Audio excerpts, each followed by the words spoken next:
Acidentes por lagartas ou taturanas, que também são conhecidas, são mais ou menos 6 mil acidentes. Acidentes por abelhas, nos últimos tempos, nós temos visto um número crescente de acidentes. Talvez antes porque não eram notificadas, né? E agora que se compartilha mais informação e tudo isso, houve maior número de notificações e tudo isso, e a gente acaba vendo que tem tido um grande aumento de número de acidentes por abelhas, incluindo pacientes que evoluíram para óbitos, tá? E os outros acidentes aí que não são notificáveis. Em relação... doutora Pazesa, desculpe interromper de novo, mas os slides, eles não estão seguindo, ele está travado. Eu acho que a melhor opção mesmo vai ser a senhora enviar para a Letícia o slide. Vamos fazer isso. E daí ela compartilha a tela, você pede para ela mudar o slide, ela muda. Por favor, olha, do lado esquerdo, na tela, do lado esquerdo está lá o número 1. Ela vai ter provavelmente que passar manualmente para o número 2. Não, eu passo no PDF. Não era isso? Eu posso passar em PDF e ela abre? Só para testar, Pazesa. Tá bom. No número 2, para ver se ele vai andar do número 1 para o número 2. Isso. Talvez você vai ter que fazer isso para não ter mais tumulto, assim, vamos dizer. Pode ser. Tá bom. Oi, boa tarde. Ótimo. Tá bom, Doutora, a senhora já tentou apertar tem tipo uma taçazinha lá embaixo, um copinho, apertar lá em cima dele? A gente tentou. Não tá dando. Tentar o quê? Aí, no copinho? Eu já fiz isso. Ah, tá travado mesmo. Tá travado. Não sei, acho que é algum problema do meu computador. Mas vamos ir em frente. Qualquer coisa a gente se reúne depois, grava de novo, não tem problema.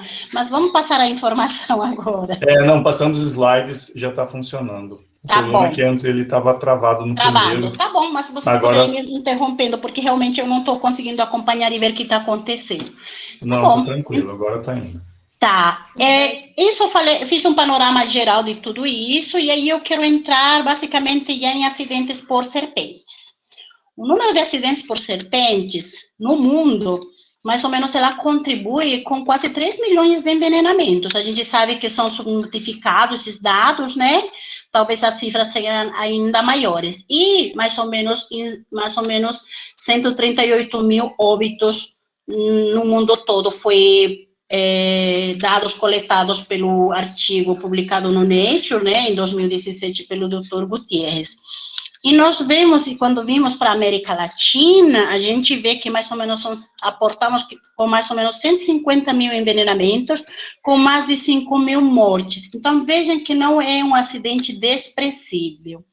Quando eu estou falando de serpentes, e eu falo de animais peçonhentos, serpentes de importância médica, a gente fala o seguinte, que existem mais de 3 mil espécies de serpentes no mundo, sendo que 600 aproximadamente, isso todos os dias muda, são peçonhentas. Dessas, 250 espécies de serpentes encontram-se no Brasil e aproximadamente 70 são peçonhentas. Elas estão divididas no Brasil em 2 famílias, com 4 gêneros. São os bipirídeos e os elapídeos. Dentro dos bipirídeos, que é a família Bipiridae, tem o gênero Botrops, o gênero Crotalus e o gênero Lachesis. E os elapídeos são as micruros. As bipiridas, a gente fala do gênero Botrópico, são as que mais estão distribuídas. São serpentes que são... vamos falar entre aspas, se os senhores me permitem desse termo, elas não são muito exigentes, então elas se adaptam muito, portanto, elas são bem distribuídas. Elas aportam com o número de acidentes, mais ou menos com 70% a 80% de acidentes em humanos. As crótalos, também chamadas de cascavéis, elas aportam mais ou menos com 7% dos acidentes. Tá? Doutora, desculpa interrompê-la de novo, mas a gente não está vendo a sequência dos slides. Tem que clicar ali no numerinho dos slides para a gente ver. Não está vendo de novo. Isso, agora sim. Agora sim? A gente está vendo o mapa, né? Do 4, agora o 5. Tá, isso vocês... Gêneros, sim. Estão vendo? Tá bom. O Crotalus, que eu falei, com 7%, e o gênero Lachesis. O Lachesis, a serpente, é uma das serpentes maiores, de grande porte, só para vocês terem ideia, elas são ovíparas. As filhotinhas já nascem mais ou menos em torno com 60 centímetros. Filhotes. Então, imagine um acidente que envolve este animal. Então, nos faz pressupor que vai ser um acidente bem mais grave do que as primas. Sem dúvida, falar da luta contra o fidismo é indispensável falar do Dr. Vital Brasil, que é um pioneiro na luta contra o fidismo, certo? E uma grande referência no mundo todo. Por quê? Quando o Dr. Vital Brasil, aliás, desculpem, quando na França falava-se de um instituto seroterápico, de um soro universal, o Dr. Vital Brasil, aqui no Brasil, ele já defendia uma hipótese, falando que o soro não poderia ser universal, tinha que ser um soro espécie específica. Tanto é verdade que isso se utiliza até os dias de hoje. O soro que é produzido no Brasil apenas serve-nos para o Brasil.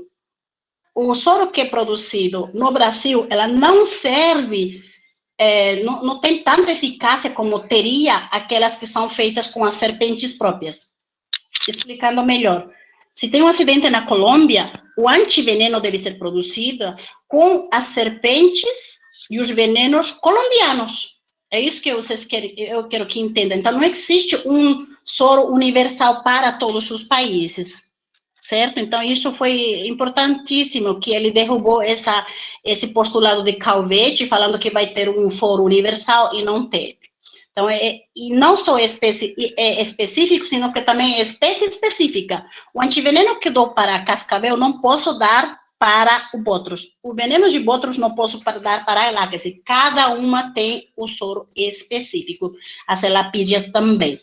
Aqui eu trago esse mapa para vocês verem, mais ou menos esse acompanhamento, na verdade, dessa sequência em anos. Vocês veem na parte de baixo, está representado em anos, e na lateral, vocês vejam que tem o número de óbitos por pessoas. Então, vejam, o Programa Nacional de Imunizações, basicamente o programa de ofidismo, que foi criado no Brasil, foi em 1986. Antes disso, vejam o número de óbitos que existiam dentro, mais ou menos 200 a 250, entre 250 até quase 300 óbitos por ano. Assim que se criou-se o Programa Nacional, vejam como caiu. Essa aqui é uma representação só até 2004, mas falo para os senhores, até o dia de hoje, esses números permanecem, em torno de 90, 100 óbitos por ano. Embora tenha se avançado muito em relação tanto de produção, de novas pesquisas e tudo isso, mas seguramente esses óbitos estão acontecendo em locais de difícil acesso, certo? Em relação aos acidentes ofídicos, quero dizer que é um agravo de notificação compulsória. O que significa isso? Que essas doenças, esses agravos, têm que ser notificados ao Ministério da Saúde, porque eles têm um programa, o Brasil tem um programa, um dos melhores programas de imunizações, que entra dentro também do soro heterólogo, que é distribuído pelo SUS em forma gratuita. Mesmo um paciente tendo sido picado e atendido numa rede particular, a rede particular deve entrar em contato com o programa, com o SUS, para poder adquirir este antiveneno, porque ele não é comprado, é distribuído de forma gratuita, certo? Então, todo acidente é notificado para poder fazer uma distribuição dos soros a todos os locais. Em relação à identificação das serpentes, como que eu estou indo fazer uma coleta com o meu grupo de biólogos lá, e assim, estou indo fazer, sei lá, um trabalho de campo, tá? E encontro uma serpente no caminho. Como que eu sei se ela é venenosa ou não, né? Então, assim, não vou falar muito dos detalhes, mas duas coisas bem importantes. A gente não vê o olho, tem muitas coisas para poder identificar. Mas o que nos caracteriza de ser ou não ser peçonhenta ao grupo bipirídeo são esse órgão que se chama fosseta loreal, que é um órgão sensorial, entre o olho e a narina. Alguém vai me falar, mas o olho tem que ser em fenda, o olho tem que ser assim. Sim, tudo isso, mas uma identificação rápida é observar esse órgão entre o olho e a narina, que chama fosseta loreal, é isso que caracteriza as peçonhentas, certo? Outra característica importante também são as caudas, né? A cauda lisa é caracterizada ao gênero Botrus. A cauda em chocalho ou guiço ao Crótalos. E as escamas eriçadas ao gênero Lachesis. Em relação às elapídeas, que eu havia falado, são serpentes, não são de grande porte, elas, diferente das outras bipirídeas, que elas sim são agressivas, elas são doces. Então, é muito mínimo o acidente que a gente acaba sendo reportado. Mais ou menos, elas contribuem com 0,5% a 1% dos acidentes. E as histórias sempre se repetem. Vocês veem, elas são bonitas, são coloridas. Eu falei que elas são doces, então, muitas vezes, um biólogo vai, pega ela e na manipulação pode ser mordido. Tá? Porque diferente das outras, elas não dão um bote, elas não, as elapídeas, elas precisam abrir a boca e morder, elas têm 2 dentes anteriores, elas têm que morder para poder inocular o veneno. Diferente das bipirídeas, que elas só de encostar, mais para frente eu devo ter uma foto que vou mostrar que elas garantem a inoculação do veneno. Esses são os dados que eu havia falado, só quero fazer uma ressalva em relação ao acidente laquético, que são aquelas serpentes de grande porte que eu falei para vocês, elas estão distribuídas na região amazônica. Na região amazônica, elas aportam mais ou menos com 9% dos acidentes por serpentes, tá?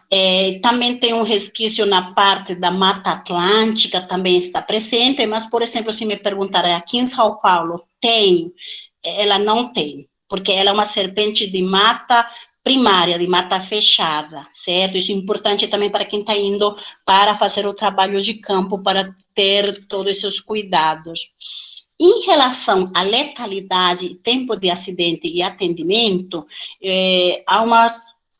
a título de curiosidade, muitas pessoas perguntam, foi picado, recebemos ligações e falam, meu amigo foi picado, ele tem quantas horas para chegar a um atendimento, ou quanto tempo ele vai sobreviver? Então, uma coisa muito frequente essa pergunta. Então, só para os senhores entenderem, desde o momento, esse tempo de letalidade, que significa o tempo que o indivíduo foi envenenado até o tempo que esse indivíduo atendido ou foi administrado um antiveneno. Então, veja, na primeira hora, aqui já falando dos três tipos de serpentes, do gênero bipirídeo, as botrópicas, crotálicas e laquéticas. Vejam, até as 3 primeiras horas, mais ou menos, elas se comportam de forma semelhante.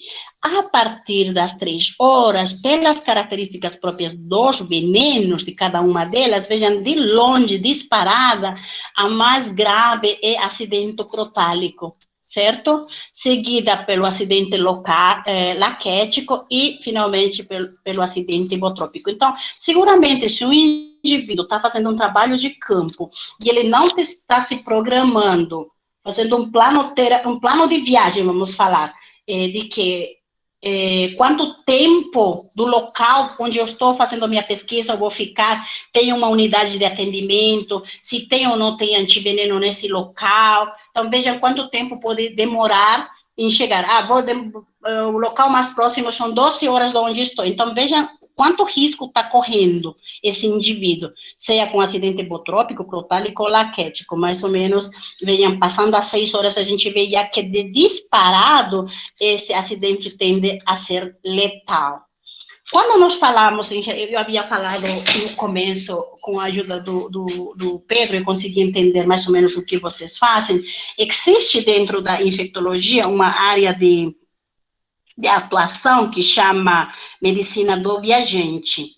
Na medicina do viajante, que isso vai servir muito para vocês, a gente senta com cada um dos viajantes, entre aspas, dos viajeros, para fazer um plano para a cada atividade que vocês fazem. O viajante não é só aquele que pega as malas, pega um avião e está indo. Nós temos que entender também, existe aquele viajante local, que se desloca de um lugar para outro, de um centro urbano para um local de campo.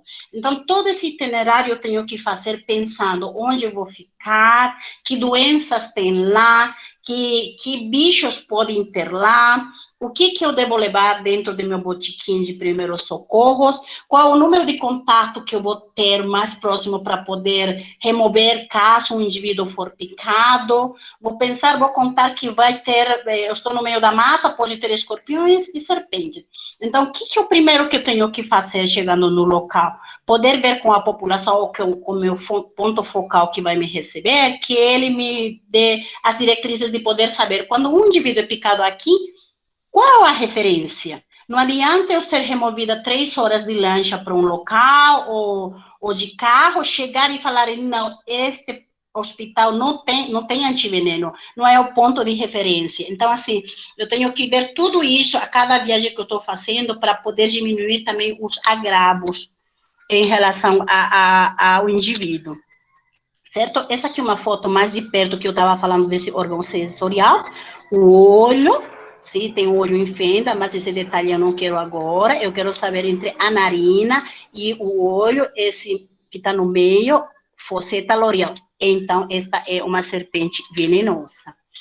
Quando falo a gente fala muito da evolução da glândula de veneno. Então, vejam, essa aqui é uma serpente que é a glifa, que assim, A100, glifa sem pressas, então não tem pressa. Não significa que não tem uma glândula de veneno, mas ela não tem um aparelho inoculador para poder inocular o veneno. As opistóglifas, elas têm dentes posteriores, que são características de algum tipo de serpentes que não são venenosas, mas que não têm, como se chama, uma importância maior, não tem importância médica, mas algumas as serpentes são dotadas dessa glândula posterior e que têm presas inoculadoras de veneno, que elas podem produzir também, na mordida, podem produzir edema, dor local, sangramento no local, mas sem grandes repercussões. Quando chegamos a uma evolução maior, se os senhores me permitirem, nós temos a dentição solenóglifa, que são presas grandes, móveis, agudas, e que tem um oco no meio dessa presa, simulando especificamente uma seringa, tá? Mimetizando uma seringa. Então, é característica do gênero Lachesis, Crotalus e das Botrops. Eu vou mostrar uma fotografia aqui para os senhores verem. Essa, na verdade, aqui tem um canal, né? Mas nas solenóglifas, que são nossas serpentes de importância médica, esse canal não existe, ela é fechada. Então, vejam, tem uma parte terminal em biceu. É uma perfeita seringa da natureza. Então, o que acontece? Ela pode encostar em osso, mesmo encostando em osso, em músculo, em qualquer órgão, ela vai garantir a inoculação do veneno, porque tem um orifício lateral. Tá? Por isso que ela não morde, ela dá bote, ela só encosta e ela garante, porque ela tem controle, ela fala, as serpentes têm controle desta glândula de Duvernay, que é a glândula de veneno. Quais são os locais anatômicos mais atingidos? São as pernas, tá? As mãos e os pés. Por quê? Porque elas não pulam, elas fazem tipo um S, que chamamos de enrodilhamento, que é uma postura de defesa que elas adoptam, e elas vão 1/3 do tamanho delas, certo? Então, por isso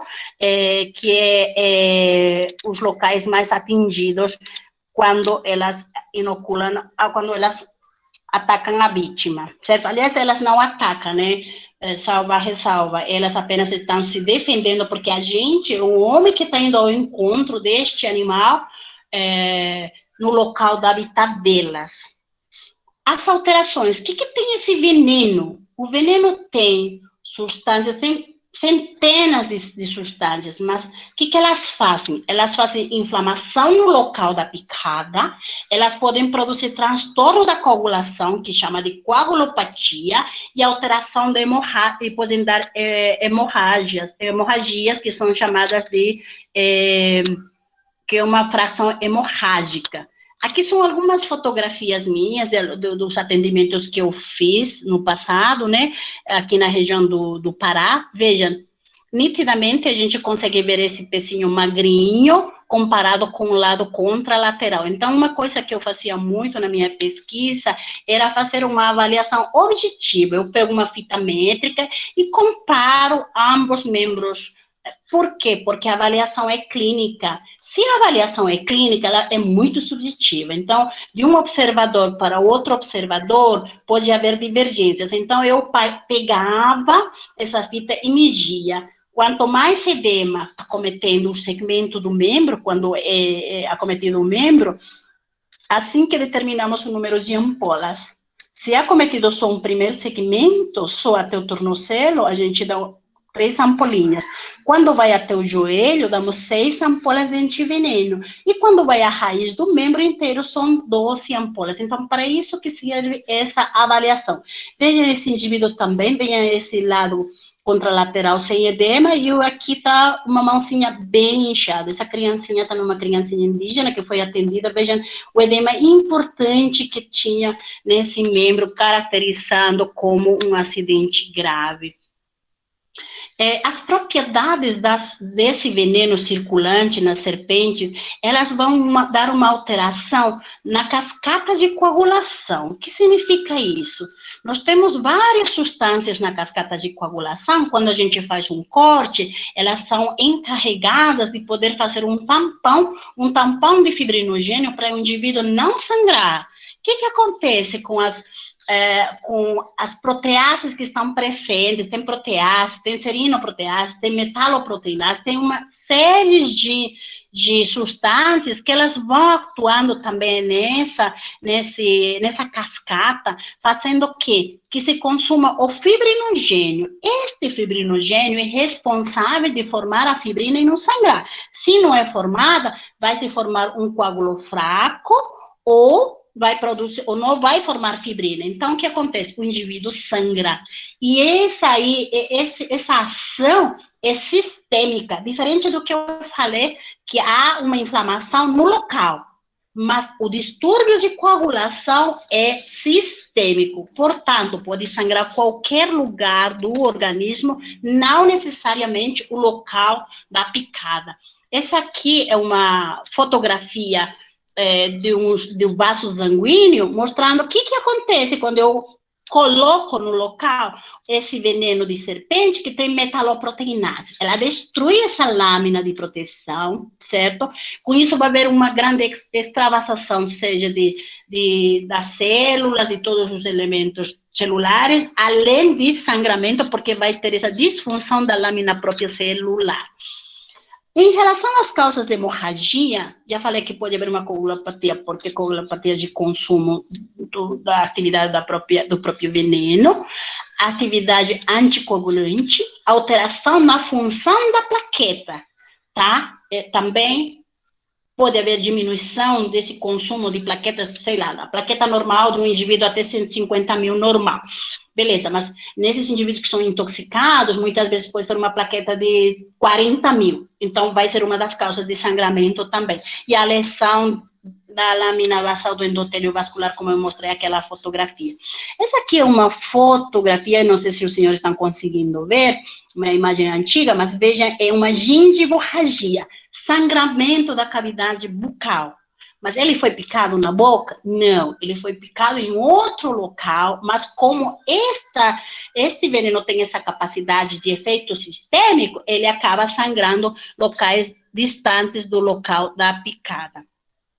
Aqui quero mostrar para os senhores, como eu falei, tem uma atividade inflamatória local. Portanto, ele foi picado nesse pé, atividade é local, nesse membro. Esse local, o lado contralateral não tem edema. Então, veja, muitas vezes a gente observa flictênulas, ampolas, com essas flictênulas já podem ser hemorrágicas, serohemorrágicas, isso dependendo do grau de contaminação, do grau de tempo que foi atendido, se fez ou não fez algumas medidas que atrapalharam, como, por exemplo, o uso de torniquete, que nós estimulamos totalmente, não é para fazer, é proscrito, mas ainda chega a gente fazendo torniquete e pode apresentar essas bolhas. Isso aqui já é uma complicação, é considerada uma complicação do acidente. Como eu falei, da alteração na coagulação, isso aqui é urina para os senhores verem, aqui é sangue. Esse é um acidente hemotrópico, um paciente que está com um acidente grave, a urina começa a sangrar. Quando recebe o antiveneno, que é muito efetivo, vejam o que acontece. A urina ficou mais clara, isso aqui tudo no mesmo dia. Vejam que maravilhoso, um antiveneno. Então, mostrando indiretamente quão efetivo é este antiveneno. Em relação às complicações, ela pode dar uma síndrome compartimental. O que significa isso? O inchaço é tão forte, tão importante, que não tem mais onde se esticar a pele, para os senhores me entenderem. E aí tem que se fazer uma abordagem com o cirurgião para poder abrir, descomprimir o fecho vascular. Vou mostrar essa imagem, não, está mais para frente, depois eu mostro o que seria uma fasciotomia, mas basicamente é abrir, liberar, descomprimir o local que está inchado para poder descomprimir os vasos, as veias, os nervos, para não ter depois, posteriormente, sequela. Felizmente, uma complicação muito rara, mas no Hospital Vital Brasil reportou-se mais ou menos 1,4% de essas complicações.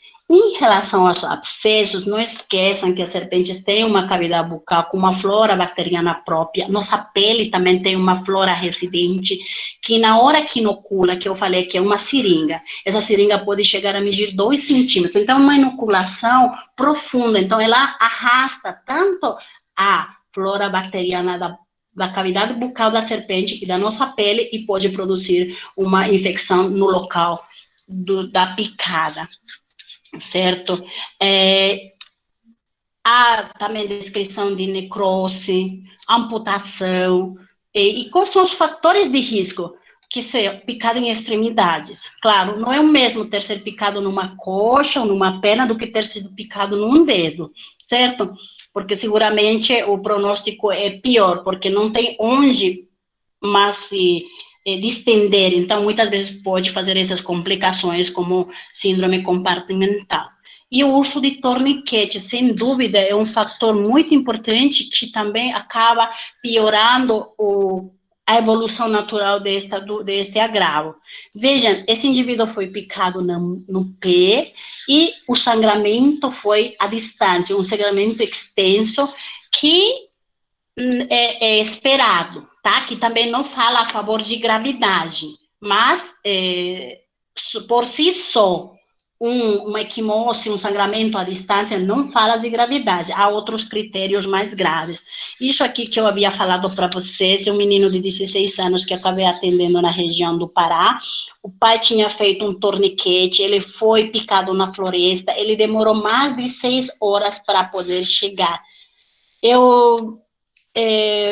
Eu fiquei um pouco triste, porque a fala que eu fiz no começo, que para mim é muito profunda, de falar se acidente físico não te mata, mas ela te aleja, foi do pai desse menino, que na hora que a gente falou que talvez vai ter que amputar, nós vamos ter que acompanhar para ver o que acontecia, e a fala dele foi essa, né? Então, vejam, essas complicações seguramente já não são especificamente pelo veneno da serpente, senão pelo fato de ter feito esse torniquete, porque ele fez com cipó.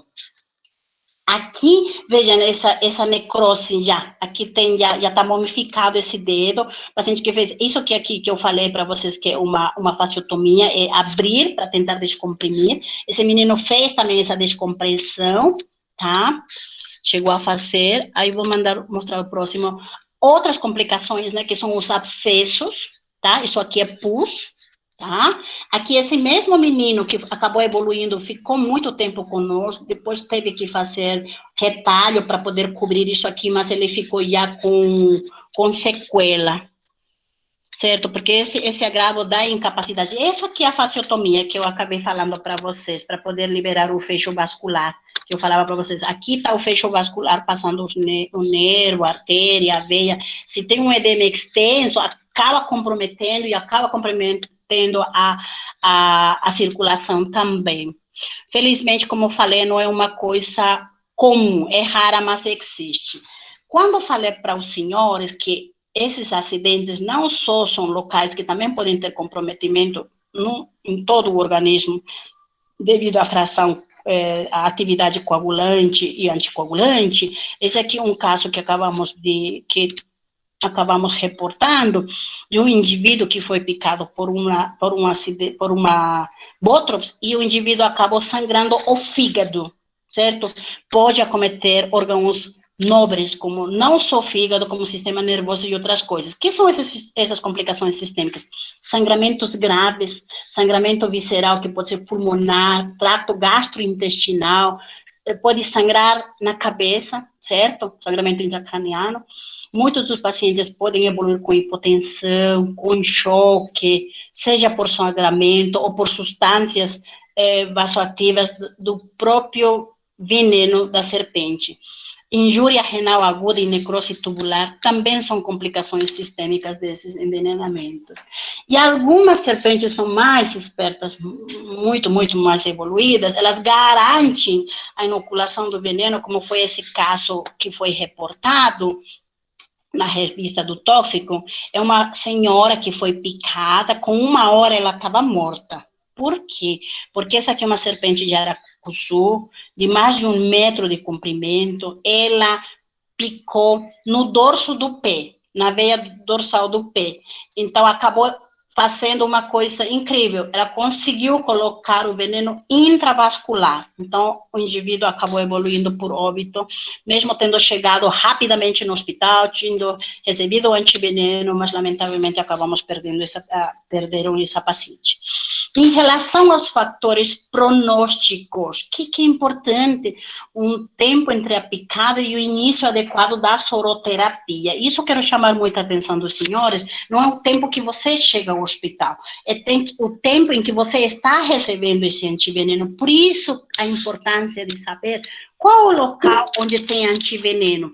Posso estar num lugar que tenho 5 hospitais, não adianta eu chegar no hospital mais perto. Sim, adianta, para os primeiros atendimentos, o local mais próximo, mas se eu sei onde tem especificamente o local que tem o antiveneno e, em vez de fazer uma volta, um via crucis, procurando cada hospital, eu poderia já ir diretamente ao centro onde tem o antiveneno.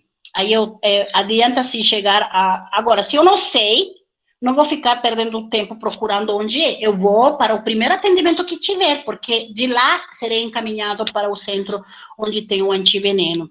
Com certeza também o comprimento da serpente é um dos fatores pronósticos. Não é a mesma coisa de ser picada por uma serpente que é filhote em relação de uma adulta.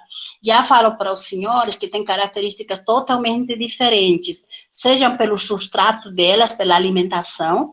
Nós observamos clinicamente as serpentes filhotes, elas são responsáveis por mais distúrbios de coagulação.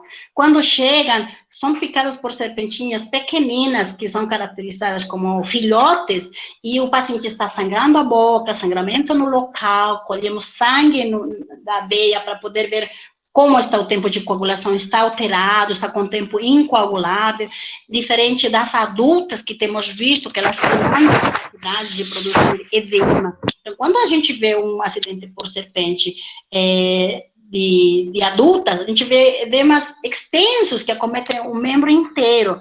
E aí que está o cuidado que a gente tem que ter. Às vezes foi picada por uma serpente pequenina, você não vê nada de inchaço, pouco ou nada de dor, e muitas vezes pode confundir a pessoa e desvalorizar, achando que não, acho que não inoculou. Todo acidente merece ser atendido numa unidade de atendimento, uma unidade de saúde. Medidas iniciais após um acidente prejudicial são incisão, torniquete, presença de material infectado no local, com certeza isso também são fatores pronósticos. E a identificação precoce e tratamento adequado das complicações, sem dúvida. Nós, clínicos, temos um manual de condutas e tratamento do Ministério da Saúde, e lá temos aqui um pequeno resumo do que o clínico vai fazer, como que ele vai classificar, se esse acidente é leve, é moderado ou grave, quantas ampolas vai dar, quanto tempo vai ficar, quem não vai ficar, porque também existe a picada seca, que é uma picada, uma drive-by que a gente chama, onde não há inoculação de veneno, embora muitas vezes elevada a serpente e é identificada como uma peçonhenta e muitas vezes não inoculou veneno. Por quê? Lembrem-se que nós não somos a presa deles, apenas nós estamos lá para romper essa cadeia, né? Muitas vezes ela só está avisando, opa, cuidado, estou por aqui. Muitas vezes ela não inoculou, mas não cabe a nós fazer esta discriminação, esta classificação. Essa é feita por um médico experiente para poder tomar essa conduta nesse fluxograma que eu falei, certo? Em relação às práticas erradas, vejam, essas são fotos tiradas por mim, gosto muito de fotografia, então vejam que alguns flagras que eu fiz no próprio hospital. Aqui, um indivíduo que foi picado por serpente do gênero Botrops, colocou ovo no local, achando que talvez o ovo diminuiria a absorção do veneno, mas lembrem-se que eu falei, é rápida, a ação é muito rápida, ela inocula, garante a inoculação de veneno, então não há ovo que vai absorver este veneno, o estrago já está feito, esse indivíduo tem que usar antiveneno, tá? Aqui é outro que um indivíduo que colocou cipó, como eu falei, no local, é local de lavoura, então vejam, cipó, bem adaptado à região, colocou esse indivíduo, apareceu. Graças a Deus, para nós, ele chegou com menos de 2 horas. Mas imagine se este indivíduo tem que pegar um barco e demorar 8, 12 horas para chegar. Certamente, ele vai estar já com necrose no local por diminuição do fluxo sanguíneo no local, certo? Aqui, outra captura que eu fiz. Vejam, o indivíduo colocou a serpente. Ele já teve, assim, a imaginação foi além do imaginário, porque no saber popular, falaram para ele que se alguém picar, uma serpente picar, você pega a serpente, corta ela, abre a barriga e coloca no local para você não morrer. E exatamente isso que ele fez, né? Até a gente, na hora de chegar e poder falar para ele que essa conduta apenas estava atrapalhando porque poderia dar infecção. Em relação às incisões que eu acabei falando, vejam, os senhores, aqui também a pessoa foi bem criativa.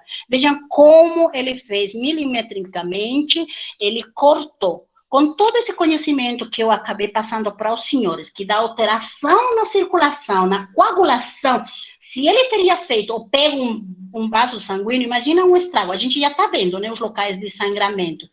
Não é para fazer corte. Isto não vai ajudar. Pelo contrário, se está num lugar de difícil acesso, esse indivíduo pode morrer sangrando, certo?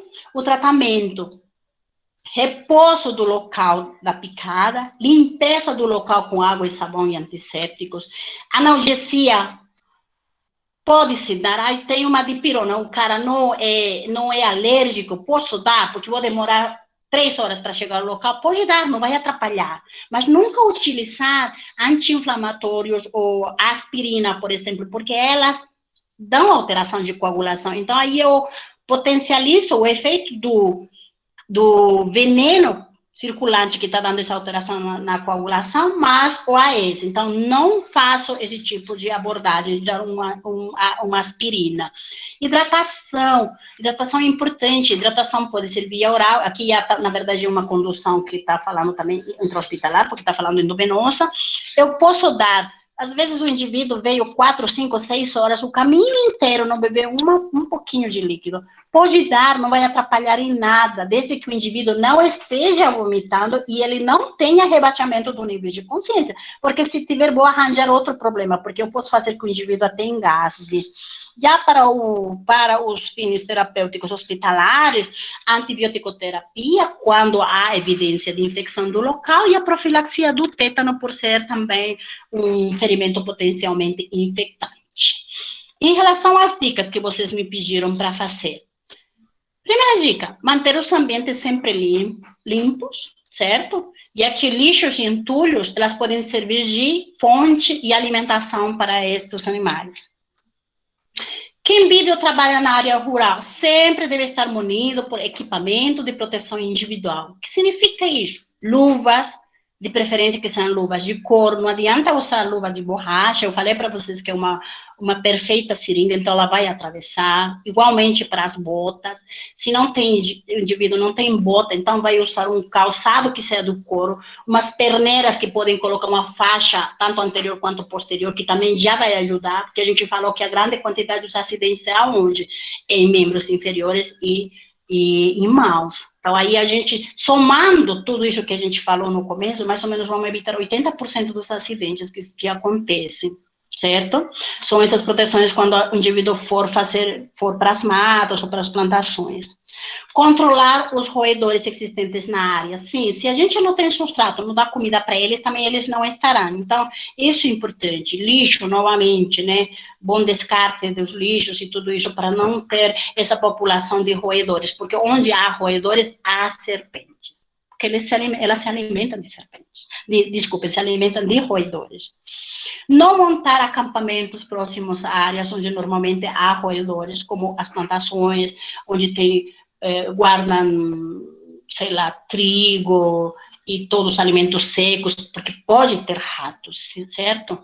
Perto de pastos, matos, porque nesses locais há maior número de serpentes. E preservar os predadores naturais das serpentes, sem dúvida. Procurar, em caso de acidente, procure um atendimento médico imediatamente. Se é possível, tem que ser lavado o local. Ah, posso usar álcool? Não precisa ser álcool. Lave com água e sabão. Tá? No amanhecer e no atardecer, evitar a aproximação às vegetações, tá? Ou muito próximas do chão, tudo isso. Por quê? Porque elas têm maior atividade. Os acidentes, quando a gente faz um levantamento, onde estão acontecendo os acidentes, estão acontecendo mais na área rural, no lugar que tem mata, durante o dia.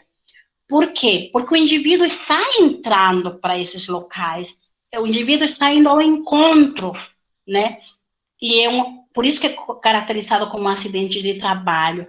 Mas a gente sabe muito bem que essas serpentes, têm maior atividade no final da tarde e à noite, certo? Então, assim, isso é importante também na hora que eu vou fazer algumas atividades dentro da mata. Sempre mantenha a vítima calma, em repouso, até chegar à unidade de saúde. Isso é importantíssimo, porque foi picado por serpente, rapidamente isso remete a quê? Ao medo de morrer, é isso. E aí a família está desesperada, o indivíduo está lá largado, então assim, às vezes você não sabe se é o efeito do veneno que está fazendo o indivíduo ficar assim tão ansioso, tão mal, se vocês me permitirem o término meio pirado, ou só a ansiedade. Então, é importantíssimo acalmar esse indivíduo e deixá-lo em repouso, a vítima. Quando os acidentes acontecem nos braços, nas mãos e pernas, importante retirar imediatamente os acessórios que possam levar a piora. Eu falei que dá edema, dá inchaço. Se tem inchaço e eu tenho um anel, eu tenho que tirar esse anel. O indivíduo tem um anel, retirar o anel, antes de inchar e não poder mais sair, porque também vai funcionar como se fosse um torniquete. Pulseiras, fitas amarradas, enfeites, cadastros de sapatos, tudo isso é importante a gente retirar imediatamente. Nunca amarrar o membro acometido, tá? Nem cortar, nem chupar, nem nada. Por quê? Além de que eu vou explicar cada por que não. Na hora de cortar, que eu já falei para vocês, a alteração de coagulação, esse indivíduo vai sangrar, tá? Chupar, que nós temos,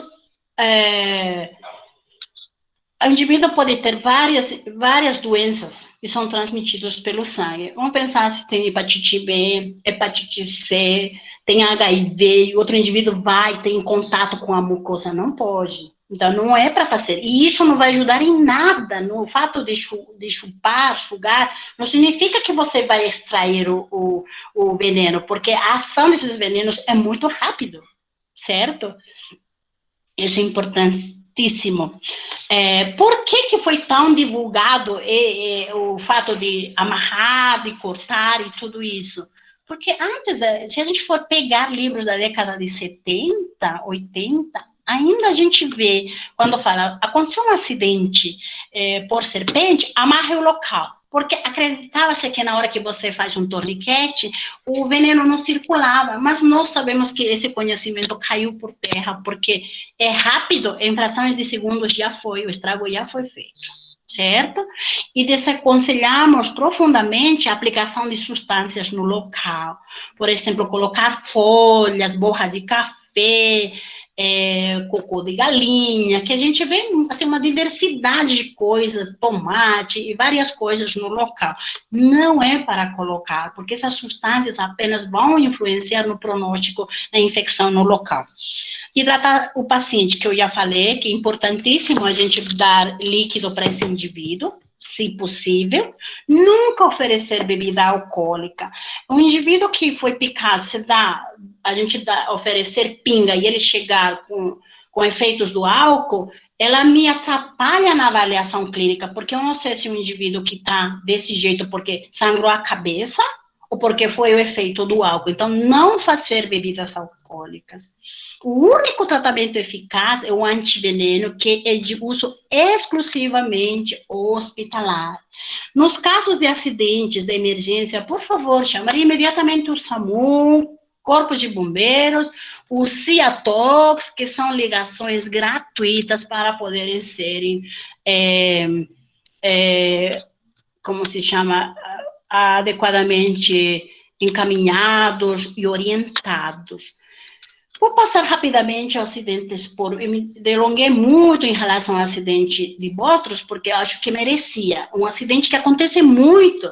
De 10 picados, 8 são botrópicos. Então, eu queria um pouquinho mais entrar nesse assunto. Em relação aos acidentes por cascavel, as cascavéis, elas são um pouquinho mais exigentes. Então, elas não moram em qualquer lugar. Elas moram em lugar seco, em lugar de caatinga, onde tem plantação de cana, elas estão. Tá? Elas são facilmente reconhecíveis, porque elas têm um guiço desde pequeninas, então tem esse guiço. Só a título de curiosidade, também gostaria de compartilhar com vocês que o número de chocalho, de guiço que tem aqui, esse chocalhinho que compõe o chocalho, não significa a idade da serpente, porque a cada muda que tem a serpente, ela vai deixar esse guiço. Então, muitas vezes, ela pode ter trocado a pele, mudado de pele 2 a 3 vezes por ano, e ela vai acabar deixando, vamos dizer, esses 3 botãozinhos, então não significa isso. E mesma coisa, como eu falei para vocês, ela está nos olhando aqui de frente, e a gente está vendo essa foceta L'Oréal. Muito bem. Em relação às atividades do veneno, são também 3, neurotóxica, que até agora a gente não falou. Nós tínhamos falado na outra que era inflamatória. Então, não tem inflamatória. Portanto, a primeira coisa que eu vou pensar, não vou ter inchaço. Então, não procure inchaço, não vou ter. Vai ter uma atividade neurotóxica, então alguma coisa que vai ter com a atividade neurológica.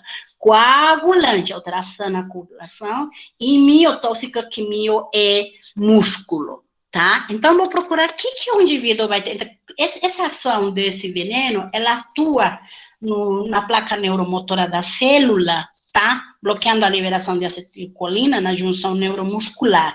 Faz um bloqueio pré-sináptico, que vai produzir o quê? Como produto final? Paralisia neuromuscular nas células, tá? Então, mais ou menos por aqui, o veneno vem, normalmente já é feito esse efeito, essa sucessão de efeitos lá, mas que acontece? O veneno vem e acaba ocupando o lugar da acetilcolina. Aqui tinha que se ligar a acetilcolina, não se liga. Entra o veneno e se liga. E por isso que produz essa alteração. Tosse palpebral. Vou traduzir para os senhores, que é nada mais que uma fase de bêbado. Quando a gente mostra os dedinhos e fala quantos dedos tenho, muitas vezes eles falam que tem 4, eles têm uma visão dupla, tá? Nos casos graves pode haver insuficiência respiratória, que significa falta de ar. Atividade coagulante, tem uma atividade novamente na atividade da cascata de coagulação, vai fazer consumo de fatores de coagulação e pode produzir como produto final incoagulabilidade sanguínea. Então, o indivíduo não vai formar coágulo, pode sangrar. Esse é o recado que eu quero que vocês guardem. Em relação à atividade miotóxica, músculo, tem um componente, o veneno, que chama crotoxina. Ela atua sobre o músculo esquelético, certo? O que vai fazer? Rompe a célula do músculo, tá? Ela vai produzir mioglobinúria. Essa mioglobina é eliminada pelo rim, tá? A outra eliminava sangue. Essa aqui é mioglobina. Todo esse resíduo do músculo manda pela urina. Isso vai levar a uma insuficiência renal. O rim pode parar de funcionar. O que vai dar? Diferente do outro. Ela pode dar dor muscular. O indivíduo tem dor muscular no corpo todo. A urina fica meio vermelha, meio marrom, porque não é sangue. Então, é avermelhada, marrom, para vocês me entenderem. Pode ter inchaço? Pode. Mas muito pouco. Não é o que vai me chamar a atenção. Tá? E os sinais tardios, o indivíduo para de fazer xixi. Esse é o indivíduo que foi picado, um adolescente que foi picado, vejam vocês, aqui tem uma face de bêbado, tá caído essas pálpebras, vejam como ele faz força de levantar essas sobrancelhas e não tem uma ruga sequer, e a boca entreaberta, fazendo uma força bastante para poder abrir esses olhos. Quem fez isso? A atividade de um veneno. O veneno de cascavel faz isso. E essa aqui é a urina, vejam, é uma urina quase preta, escura, marrom, tá? Que é a toxicidade do veneno. Aí, quando a gente vai procurar o local da picada e o lado contralateral, nada me chama muito a atenção. Por quê? Porque ela não tem uma fração que faz que dê inflamação no local. Portanto, não há edema no local. São diferentes tipos de atividades entre essas duas espécies. Aqui vocês vejam como veio a urina, bem mais escura, recebeu antiveneno e ela foi clareando aos poucos, depois de ter recebido o antiveneno, tá? Igual que eu falei, também os clínicos e o Ministério da Saúde nos orientam a fazer uma classificação. Também é classificada como leve, moderada e grave, certo? Em base a essa alteração clínica, é dado o número de ampolas. Que ampolas? O antiveneno, que são o antiveneno anti-cascavel, a soro anticrotálico, específico. Para os leves, dou 5 ampolas, para o moderado, 10, para o grave, 20 ampolas, certo? E são indivíduos que eu vou internar, igual ao outro que eu não falei, mas os pacientes são internados no hospital. Eu vou continuar e depois vou abrir para perguntas. Em relação à foneutra, o que é isso? São acidentes por aranhas, certo? Elas têm um veneno da foneutra mais estudada, a foneutra nigriventes, tá? Que apresentam peptídeos ricos em cisteína, sendo aproximadamente mais de 100 já isolados e bem conhecidos e estudados. Então, o que elas fazem? Produzem, para os senhores me entenderem, o mecanismo de ação é neurotóxico e está relacionado muito com a atividade de retardo e inativação dos canais de sódio dependentes de voltagem, traduzindo, dor. Ela produz dor, muita dor, tá? Essas são as foneutras, são grandes. E onde ela comete?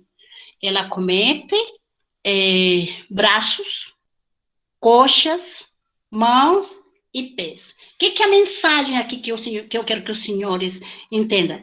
São locais centrífugos, fora da área central. Vou dividir uma pessoa central aqui no meio e periférica. Então, ela vai mãos, coxas, pés. Então, é periférico ao acidente, né? Que a pessoa está manipulando. Em que circunstâncias pode acontecer o acidente? Na hora que eu estou fazendo a limpeza do local, na hora que eu estou vestindo o calçado, manipulação de frutas ou legumes, outras atividades como jardinagem e tudo isso, né? Esse aqui é um levantamento dos casos que apresentaram picadas. Tá? Então, ela acomete o quê? Acomete os canais de sódio, elas despolarizam as terminais nervosas, são sensitivas motoras ao sistema nervoso autônomo com liberação de acetilcolina, tá? Então, o que produz? Além da dor importante, pode ter edema no local, tá? Essa aqui é uma foto, não sei se vocês conseguem ver, mas claramente tem um edema importante no dorso. E qual que é o manejo? Esse indivíduo deve ir para o hospital? Deve. Aliás, por mais que ele não quisesse, a natureza é sábia. Ela vai para... Por quê? Porque a dor é intensa. Então, não há indivíduo que... De um levantamento que foi feito no Hospital Vital Brasil, observamos que quando a picada de aranha ou escorpião, 70% dos indivíduos já estão dentro de um hospital, porque não tem como aguentar a dor, para a abordagem da dor. Então, também há normas para o tratamento e abordagem de tratamento e manejo desses acidentes, tá? O foneutrismo, não? A aranha armadeira, também como ela é chamada, ela pode ser classificada como leve, quadros de leves, moderados e graves. E falo para os senhores que existe antiveneno para isso. Nos casos leves, que felizmente acometem 80% dos acidentes, basicamente, a abordagem da dor. Abordagem da dor com o quê? Com analgésicos. Nos casos leves, podem ser conduzidos muito bem com analgésico via oral, mas nos casos moderados e graves, com analgésico endovenoso, ou muitas vezes com infiltração no local, que é o médico que vai fazer para poder diminuir essas dores. Que idades? Todas as idades devem comparecer, a todo indivíduo, desde o pequenininho catatal até o idoso, deve comparecer para esta avaliação e tratamento. Nos casos moderados, que dá o quê? Além desse quadro que eu falei, que pode dar no local um pouquinho, ficar vermelho, irritação, começa a suar, os pelos começam a ficar do local da picada parados, sente meia dormência, podem ter também taquicardia. O que significa isso? O coração você sente que está batendo mais rápido, pode ter vômitos, agitação, a pressão ficar alta e tudo isso, eles são classificados como moderado e aí a condução é do hospital. São avaliados primeiro a abordagem da dor e, posteriormente, se não houver melhora, é uso de antiveneno específico. Nos casos graves, que normalmente a gente vê em crianças, o quadro de intoxicação é importantíssimo. Pode ter, além dos sintomas que eu falei locais, os problemas sistêmicos, o quadro sistêmico se agrava mais. Pode ter baixa pressão, diarreia, o coração bate rápido, depois mais devagar, pode dar edema agudo de pulmão, e tudo isso dá uma alteração gravíssima. Esses indivíduos têm que ser conduzidos, muitas vezes, até em terapia intensiva, e também tem indicação de antiveneno, de 6 ampolas de antiveneno. Mas isso aí é só a título de curiosidades que eu estou falando para vocês, que a condução, isso já é hospitalar, certo? As dicas para prevenção. Sempre manter os ambientes limpos, certo? E aqui entulhos, né, podem ser abrigo e podem ter alimento também lá para eles. Novamente, falar que equipamento de proteção individual é importantíssimo. Usar, quem faz jardinagem, usar aquelas luvas apropriadas para poder fazer o manejo da jardinagem, porque lá pode estar escondido, pode ter, aliás, é o habitat das aranhas, né? É isso. Que mais? Utilizar telas vedantes, os sacos de areia nas portas, nas janelas, nos ralos. Vou resgatar as palavras do Pedro, que falou que muitas vezes vão para alguns locais onde tem os polos, onde vão ficar, mas também nem sempre tem gente permanente lá. Então, pode ser que lá tenha, certo? Então, vocês têm que dar uma boa revisada, vedar com essas portas com areias e tudo isso. E, claro, combater insetos, principalmente baratas, já que são alimento tanto, não só para aranhas, como também para os escorpiões. Em relação à prevenção, eu fui lá fazer meu trabalho de campo, eu à noite fiz minha cama, fiz bonitinho, afastei as camas das paredes para evitar que tenha alguma aranha suba na cama, não pendurei as roupas fora do armário, dei uma limpeza geral antes de poder pernoitar, e no dia seguinte, o que eu faço? Eu tenho que revisar e examinar os calçados, as roupas, as camas, tudo que está lá parado e não está sendo usado, eu tenho que revisar, porque lá pode estar também e acabar produzindo acidentes. Vedar frestas, buracos de paredes, assoalhos, forros e tudo isso também é importantíssimo, porque é abrigo delas. Em relação, mais ainda, a dicas de prevenção, o lixo, importante guardar em sacos plásticos e levar só no dia que vai passar o caminhão. Não adianta deixar fora, porque lá também vai ser fonte de alimento para as baratas e tudo isso. E aí vai chamando baratas, ratos, escorpiões e todos os amigos peçonhentos juntos. Evitar queimada de terrenos baldios. Por quê? Porque elas acabam espalhando, não só escorpiões, como também aranhas e tudo isso, tá? Remover as folhas das trepadeiras que ficam nas paredes e nos muros, também é importantíssimo. Ver o reboque e os buracos das paredes, dos muros, tampar bem as fossas, os ralos, ver a tela das janelas, as pias, tanque, sempre. Muitas vezes a gente não consegue identificar que acidente que animal envolveu no acidente. E, às vezes, claramente, numa criança, vemos, às vezes, quando se trata principalmente de crianças, que tem todos os sinais de intoxicação de escorpião ou aranha. E a primeira questão que a gente fala é assim, provavelmente é um acidente de aranha ou escorpião. Rapidamente a pessoa rebate. Não, mas eu moro num apartamento limpo. Tudo bem, mas a gente não está falando de que é impossível. Existe essa possibilidade, porque elas entram nos buracos, entram até nos pontos de energia, de afiações de tubos fechados, elas podem entrar, sabe? Então, isso é importantíssimo, essas questões também. Mantenham os pontos de energia e telefone bem fechados, com certeza, porque lá podem estar. O que é importante? Cuidado com cupinceiros de troncos de árvores abandonados, né? Eliminar as baratas, aranhas, grilhos, porque também podem ser alimento de escorpiões e aranhas. Preservar aquilo que eu já falei também, os inimigos naturais, que são corujas, lagartos, sapos, né, gansos, que isso ajuda muito nos acidentes por escorpiões, a evitar os escorpiões, porque eles acabam comendo os escorpiões. Já falei que olhar roupas, calçados, antes de usá-los, que é bem importante, e sempre estar com o pé bem protegido.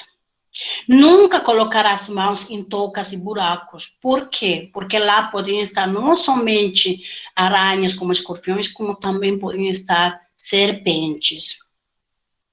E, claro, sempre ter muita atenção em relação a esses acidentes. Qual a dica? Procure um atendimento médico imediatamente. E, claro, informe ao profissional o máximo possível das características do animal. Eu estou falando isso em relação a uma serpente, por exemplo. Eu vou chegar e vou falar, não, era uma cobra vermelha.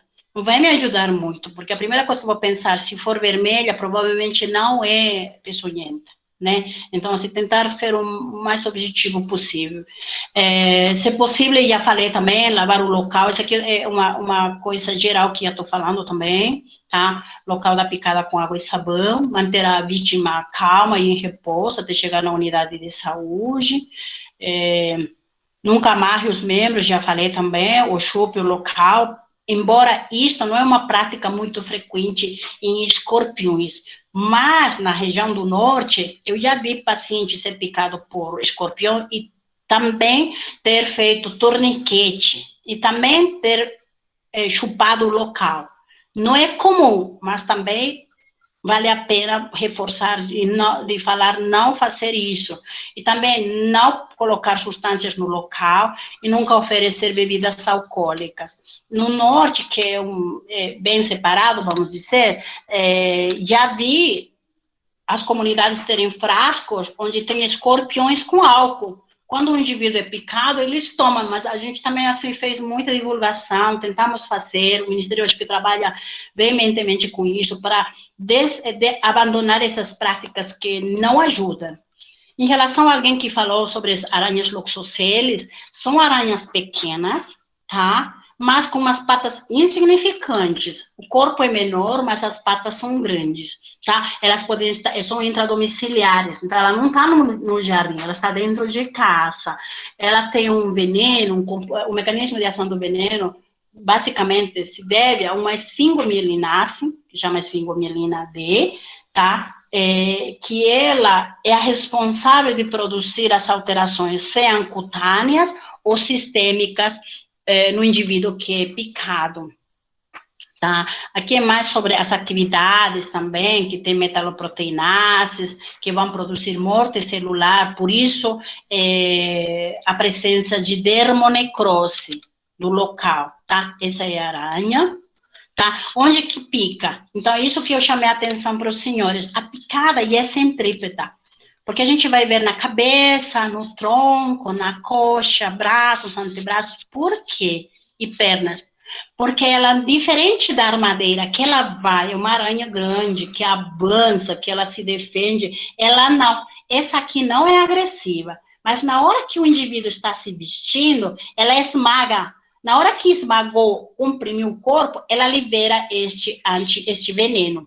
Então, é assim o mecanismo de ação. Quando vem com uma lesão que seja no corpo, rapidamente a gente tem que fazer um diagnóstico diferencial, se não é uma loxoceles, tá? Há casos de óbito de loxoceles? Sim, senhor. Há casos de óbito quando não há um diagnóstico precoce das formas cutâneo-viscerais, que são acometimento sistêmico, e não recebe antiveneno. Existe antiveneno também para loxoceles, chama soro antiloxoceles. Na forma cutânea, ela vai dar quê? Diferente da foneutra, que é uma aranha, que ela vai, avança, o veneno faz que doe muito e vai para o centro hospitalar, a loxoceles é diferente.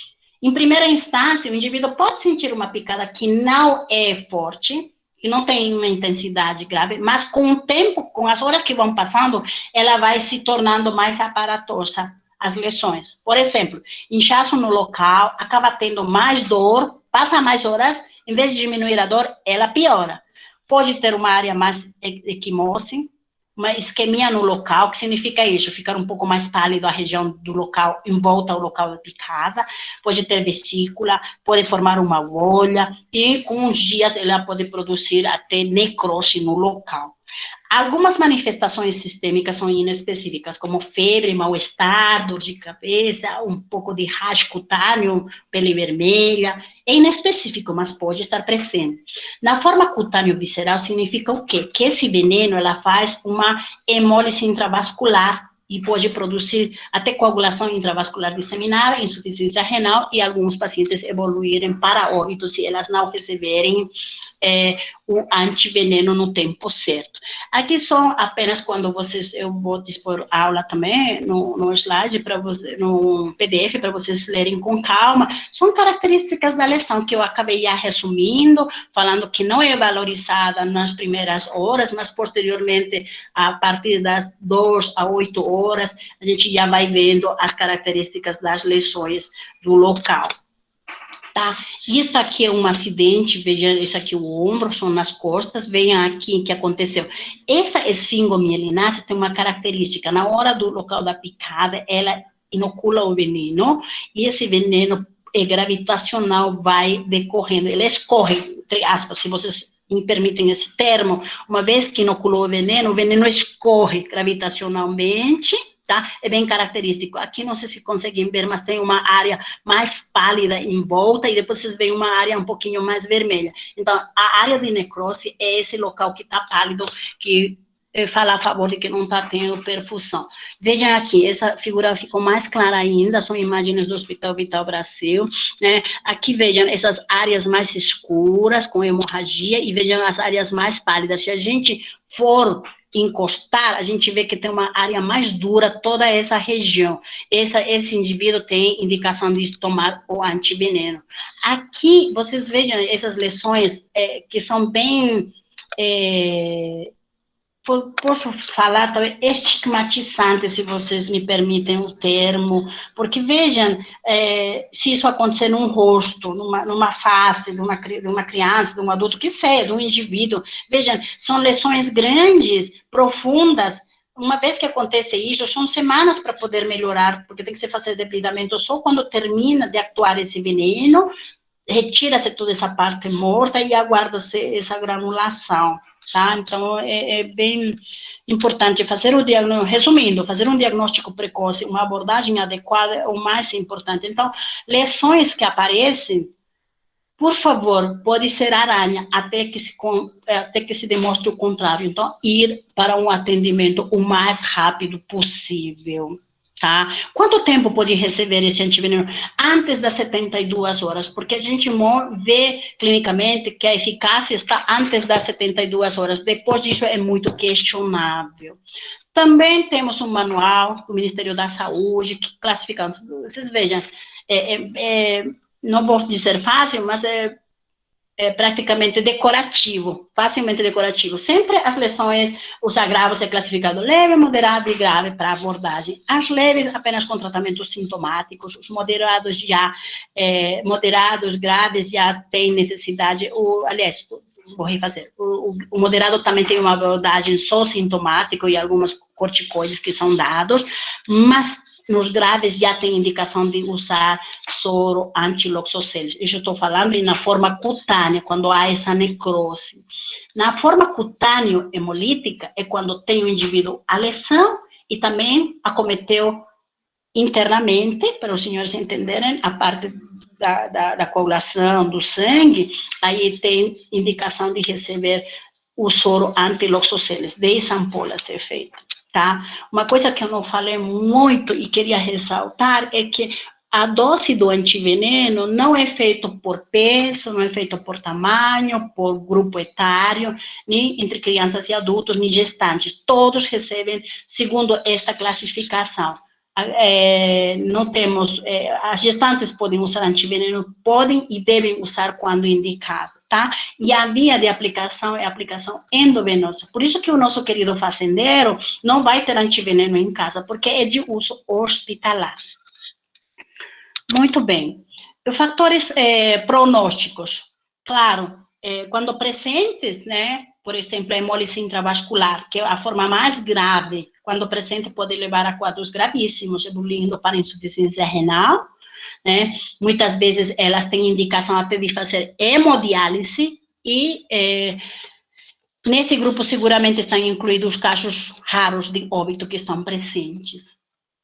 O que os senhores devem procurar? Por exemplo, esse indivíduo, ele não deu importância, não foi uma coisa que chamou a atenção a ele, apareceu uma mancha, pouco a pouco ficou mais preta e acabou.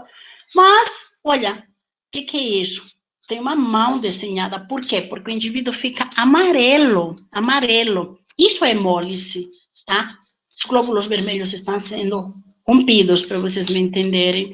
Então, essa é a coagulação intravascular disseminada. Esses indivíduos que têm infecções, têm envenenamento sistêmico, eles têm essa urina, vejam, urinas escuras. Depois de ter recebido antiveneno, ela vai se clarificando também. Muito bem. Exames específicos já para os médicos, né, que não temos um exame específico. Chegou no hospital, quero fazer um exame para serpente. Não existe. Para serpente ou para qualquer animal peçonhento, não existe. Existem alguns exames que indiretamente nos ajudam e nos auxiliam a chegar ao diagnóstico. Em relação aos lepidópteros, que são nossas queridas taturanas, elas podem produzir dermatite urticante, tá? Principalmente a família Megalopidae e a Saturnidae. Quais são elas? São bem bonitas, são taturanas, essas taturanas de lagarta de fogo, chamava chapéu armado, taturana de flanela, tem vários, taturana cachorrinha, gatinho, são vários nomes, vejam. E isso principalmente na primavera, elas estão bem por aí, muitas vezes até podem ser confundidas com flores. Uma criança que não sabe poder diretamente encostar. Essas cerdas grandes que tem, elas não são as venenosas. No meio dessas cerdas grandes, tem umas cerdas menores, que são as causantes das intoxicações e alterações que podem dar em relação à dor, inchaço, queimação, mas como eu falei, é uma dermatite urticariforme que um analgésico e um corticoide resolve. Aqui, outro tipo de lagarta, vejam como pinheirinho, esse indivíduo seguramente ela se encostou e vejam como ficou também tem as mesmas características. A Lonomia, que tem essas características de ter os pinheirinhos, ela já é uma taturana especial, porque ela é responsável de fazer quadros de intoxicação sistêmica. Olha esse edema importante, olha o sangramento que tem aqui, né? Já teve sangramento. O que fazer?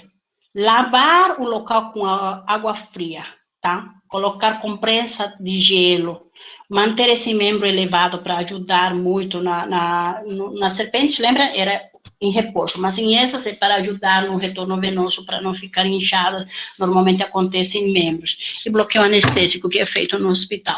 Vejam aqui, essa aqui é a Lonomia oblíqua, olha como elas são centenas, que uma pessoa inadvertidamente pode sentar e encostar para ter uma boa sombra de uma árvore, e vejam a surpresa que pode ter, né? No dorso, vocês veem aqui na parte anterior, tem umas partes, além que parecem pinheirinhos, também tem umas partinhas brancas, né? Para poder identificá-las.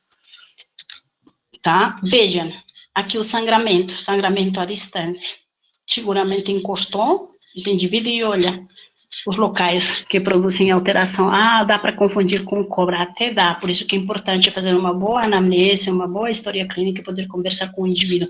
Também pode produzir gingivorragia, vejam aqui a urina é sangue, depois do antiveneno já clareou, tá? Em relação às abelhas, né, ao gênero Apis, as Apis mellíferas.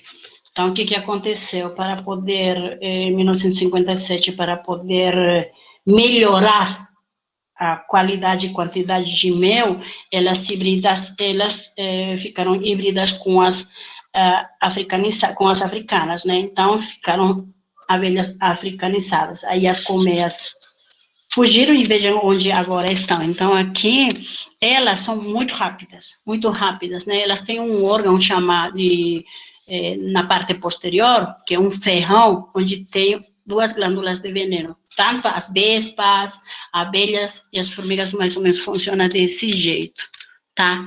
Então, elas podem produzir tanto reações tóxicas locais quanto sistêmicas. Uma picada pode matar um indivíduo, sim, porque o indivíduo pode ser alérgico, tá? E centenas de picadas também podem matar. Mas tem indivíduos que foram picados por centenas e sobreviveram, sim, porque não era especificamente, não fez uma reação alérgica importante, mas já saibam que só uma picada pode ser responsável também de óbitos, tá?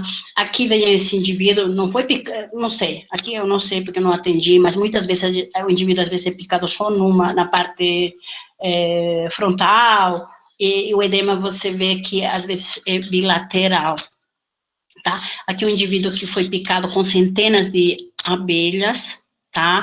Essa intoxicação sistêmica é a mais grave, por quê? Ela dá uma intoxicação de estaminas, pode produzir urticária, coceira no corpo, vermelhão, além disso pode ter hipotensão, a pressão fica baixa, dá uma taquicardia, dor de cabeça, náuseas, vômitos, insuficiência respiratória.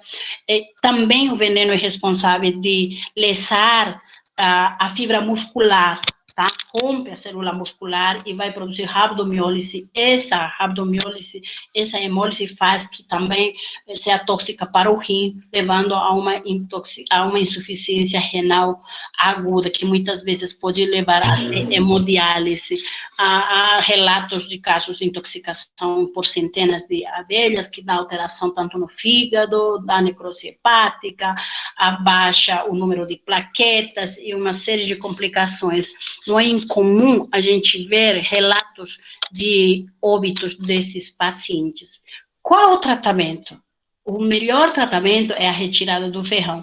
Aqui quero mostrar para os senhores que essa retirada deve ser realizada no melhor tempo possível. Quando? Frações de segundo, que seria o ideal. Mas aqui vocês vejam, na hora que perdeu uma abelha, que perdeu a parte posterior do ferrão, ela perde junto com a glândula de veneno. Então, o apropriado seria pegar na base para poder tirar, porque se eu pego e retiro de qualquer jeito, ainda eu tenho essa glândula de veneno e eu posso inocular mais veneno no indivíduo. Então, tomar muito cuidado, ou a gente tirar como se fosse um raspado, mais ou menos isso. Em relação às dicas de prevenção, não mexer em colmeias. Por incrível que pareça, parece óbvio, mas ainda a gente vê isso, mexer em colmeias, em vesperos, né?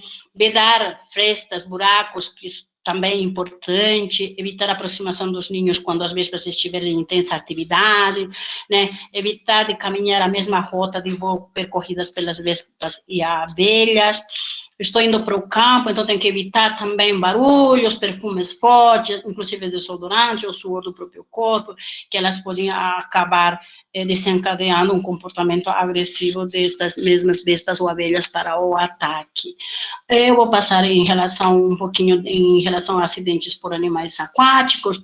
Nós perdemos o Steven Irwin, né, que vocês sabem que era o nosso caçador de cocodrilos, bem conhecido, mas quando ele estava fazendo um documentário sobre animais aquáticos, ele foi atendido por uma arraia, que ela não é agressiva, mas na verdade foi uma fatalidade o que aconteceu e acabou introduzindo o ferrão, né, no coração e acabou morrendo. Tá? Mas, na verdade, esse tipo de acidentes com animais aquáticos são mais de trauma, tá? Que acontece? Eles têm ferrões, os bagres, que é um exemplo típico, tá? Que, às vezes, nossos pescadores amadores, eles não têm cuidado ao retirar da rede os peixes, e podem com essas barbatanas, eles podem acabar se machucando, ou pisando. Vejam aqui, essa aqui é uma radiografia, onde vem um pedaço, né?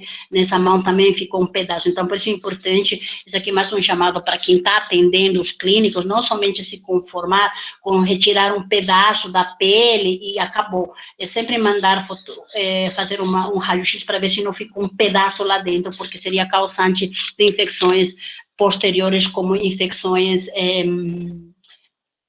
em osteomielites e tudo isso. Essa aqui é a arraia, para vocês verem, e vejam como é o mecanismo. O indivíduo inadvertidamente pisa, e ele, na parte final, na cauda, tem isso.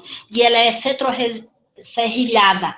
Ao invés de ser assim como uma lança, é o contrário, ela vai assim, ela entra muito fácil, na hora de sair ela não sai, acaba quebrando, para garantir mesmo que o veneno seja inoculado. Ela que não tem uma glândula de veneno, na verdade é um tegumento que está forrada com veneno. A dor é intensa, muito, muito intensa, também tem uma atividade dermonecrótica, então esses indivíduos têm que ser atendidos numa unidade para ter o atendimento mais rápido possível.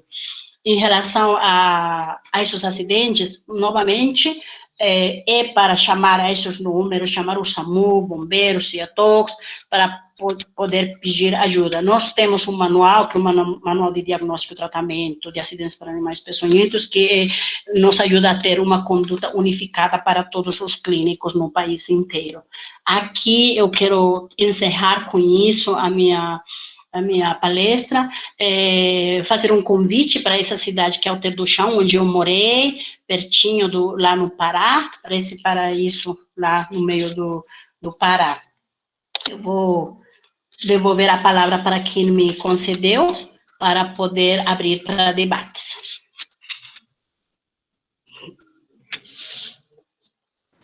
Muito obrigada, doutora. Foi excelente. Acho que super rica de informações que a gente não tinha acesso antes. Acho que o Pedro quer falar alguma coisa também.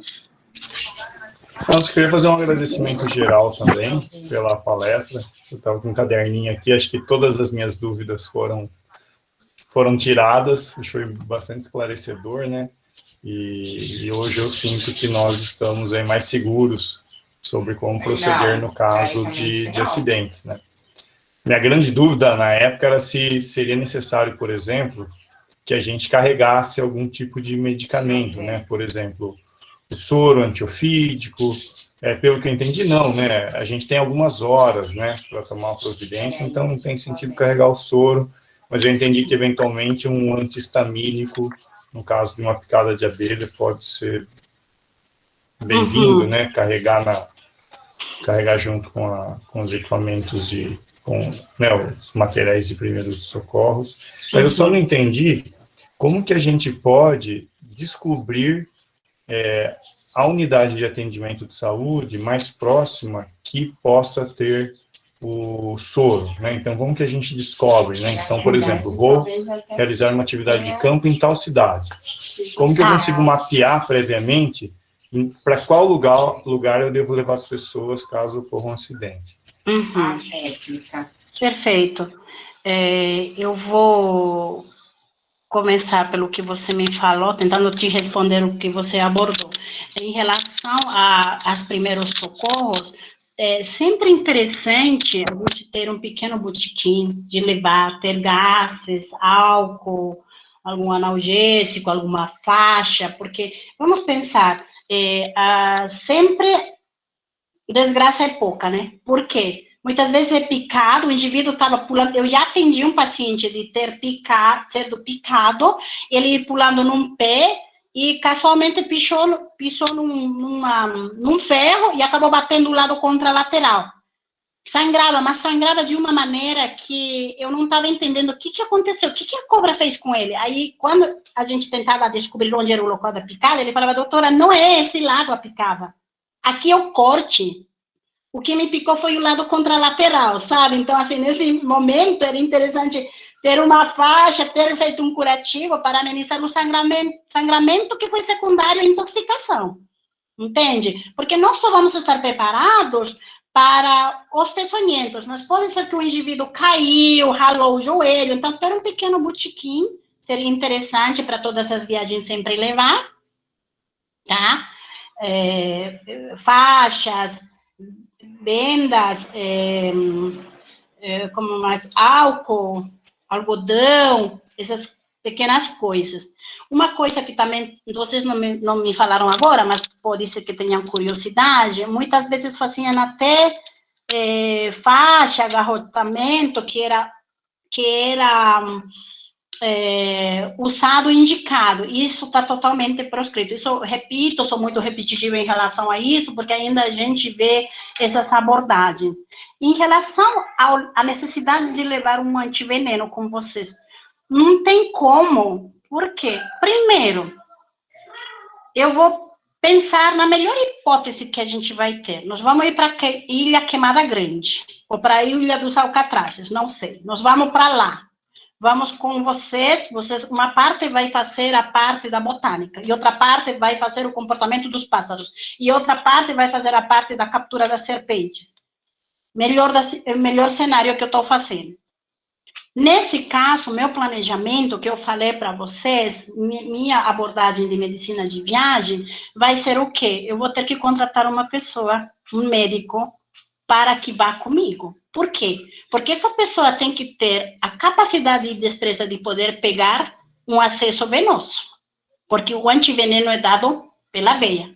Segundo, este antiveneno não é liofilizado, ele é líquido. Então, eu tenho que ter um equipamento que garanta que este antiveneno não perca as propriedades. Então, tenho que levar um local onde seja refrigerado e eu esteja monitorando em que temperatura está sendo conservado este antiveneno. Partindo do pressuposto que alguém vai ser picado por uma serpente, tá? porque é um difícil acesso e tudo isso. Eu estou falando isso de uma experiência muito bonita que eu tive, mas não tivemos acidentes. Mas eu fui contratada para isso, fui com 16 pessoas lá da equipe, eu levei o antiveneno, e eles foram tocar um mestrado, doutorado, sei lá, e eles pegavam a serpente, mediam comportamento, era uma equipe grande que fazia isso. Então, eu estava lá para isso, mas eu tinha já um transporte aéreo me esperando. Porque eu ia fazer o quê? Foi picado? Se foi picado na hora, então o acidente é leve. Então, minimamente eu tenho que dar 3 ampolinhas. Então, eu tinha que pegar um acesso venoso, começar o antiveneno, levar toda a minha medicação, pré-medicação para evitar qualquer alteração, qualquer reação alérgica, e já meu transporte aéreo pronto para ir para o hospital. Então, para vocês, não é viável, porque a atividade de vocês é totalmente diferente.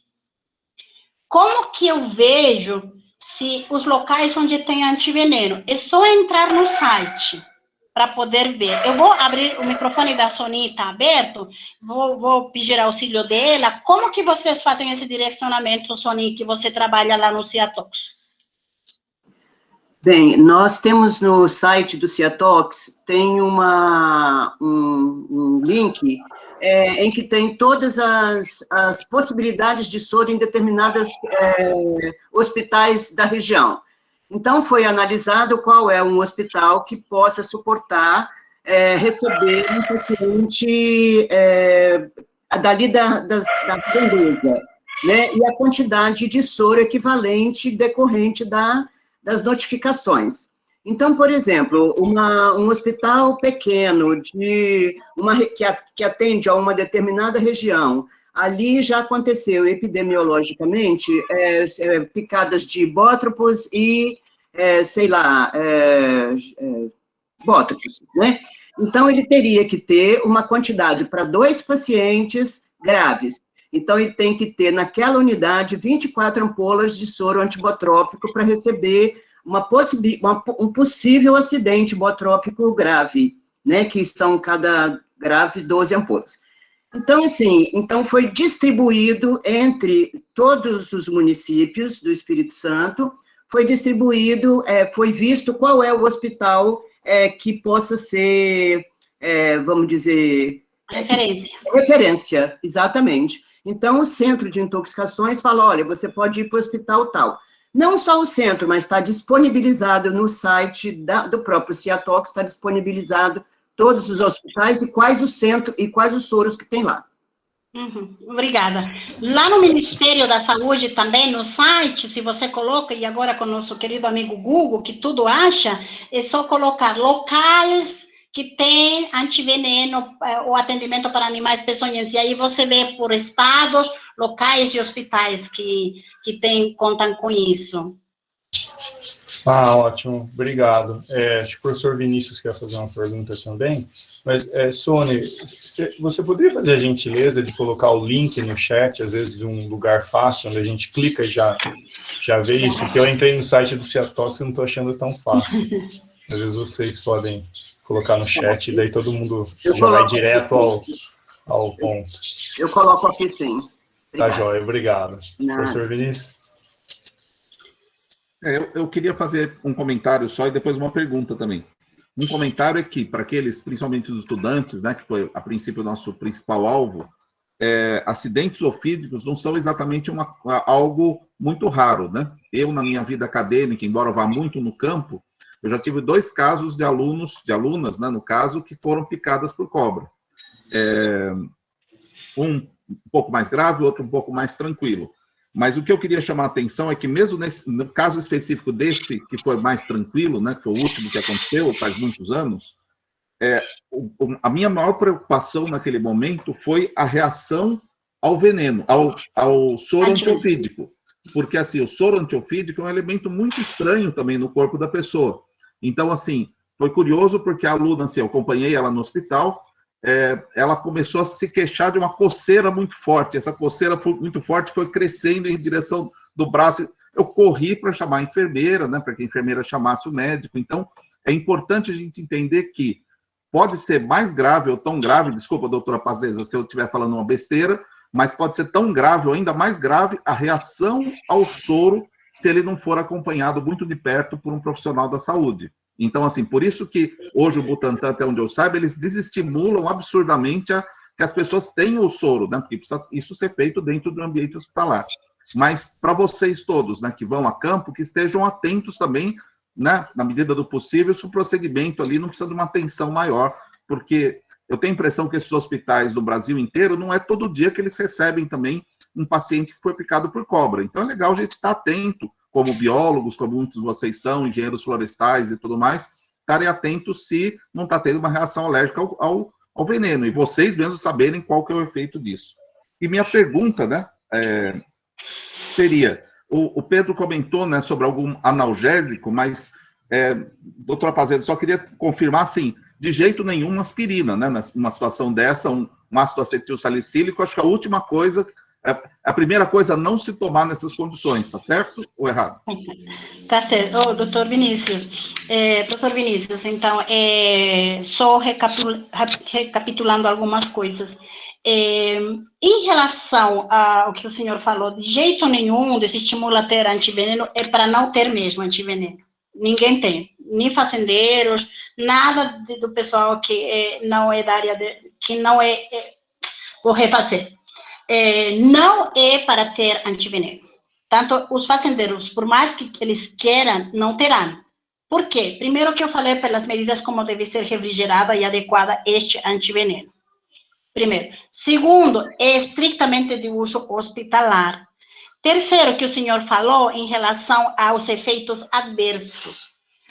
Não vamos esquecer que o antiveneno é um soro heterólogo, e ele é produzido aqui no Brasil em cavalos, tá? Eles são inoculados com veneno, e esses cavalos produzem os anticorpos, é retirado o sangue deles, aí vai sedimentar, vão ficar as hemácias embaixo, em cima o plasma. O plasma serve para nós, e estas hemácias são devolvidas para os cavalos. Muito bem. Aí tem uma série de uns processos que é feito lá no Instituto Butantan, que neste momento é nosso maior parceiro na produção do país inteiro, e é feito para comercialização.